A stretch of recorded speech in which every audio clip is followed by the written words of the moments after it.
they discovered space travel, they built small ships. When it was time to migrate to other worlds, they did not have the raw materials to build big 100-mile ships.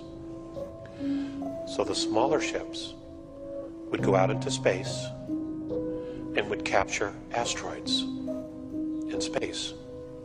They would pull them into an orbit around their planets.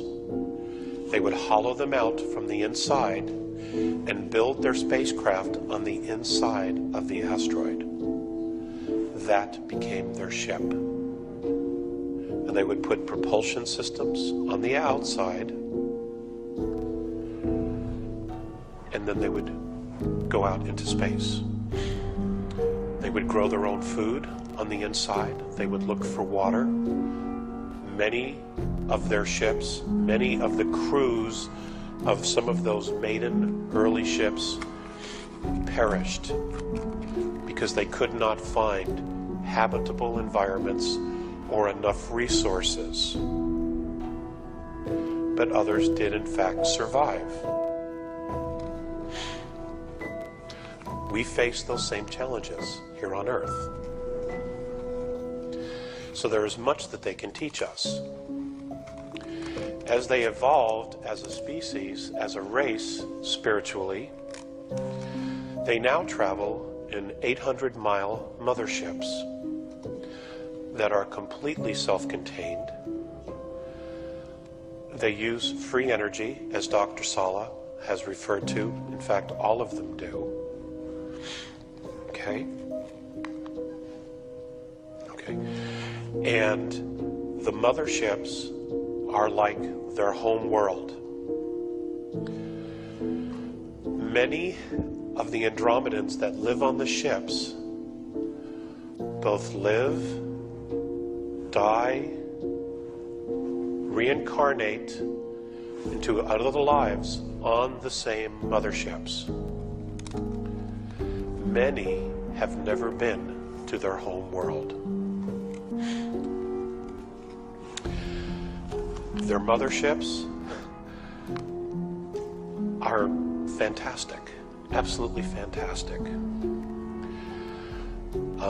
They pull water from space because everywhere there's hydrogen.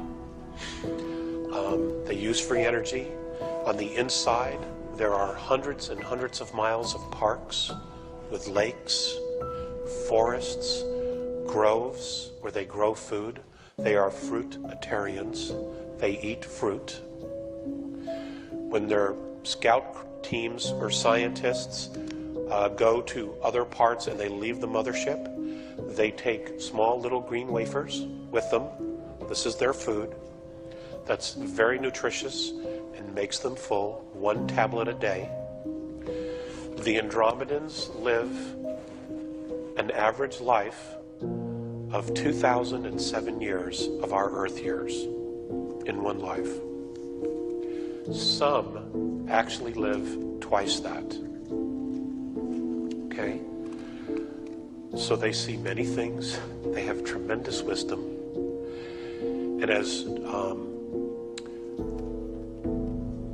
Colonel Stevens had said in previous lectures, and maybe he said it today, for some reason when the ETs leave their physicality and incarnate back in, come back in through the birth process, they remember who they are. They don't have the spiritual blind that we on Earth have to deal with. Their DNA is 9-strand, not just 2. They are telepathic. If I could take all of you into their mothership and we were to walk into one of their park areas, you would see many people. But you wouldn't hear a sound except for the birds, the insects, and the animals. Okay, there'd be no sound because they all talk to each other by thought transference using telepathy. Telepathy is very interesting, and it is a phenomenal experience. And as Miss Angelica Wycliffe is going to share with you tomorrow in her talk about telepathy, is that you get entire concepts like this. For example, if we were to take our world and compile books on love, it would probably fill this room and then some. In the Andromedan world, where they come from, when they talk to each other and they talk about love, you get all of those books and more just like that. It's all in your head. It's right there. And now you know everything. It's very hard to process it. Sometimes you don't even know what you have in your head, which is why I'm a big fan of questions and answers periods. Because sometimes if people don't ask the question, I don't necessarily know what I know. Okay? The Andromedans use color, light, and holographic tools for healing.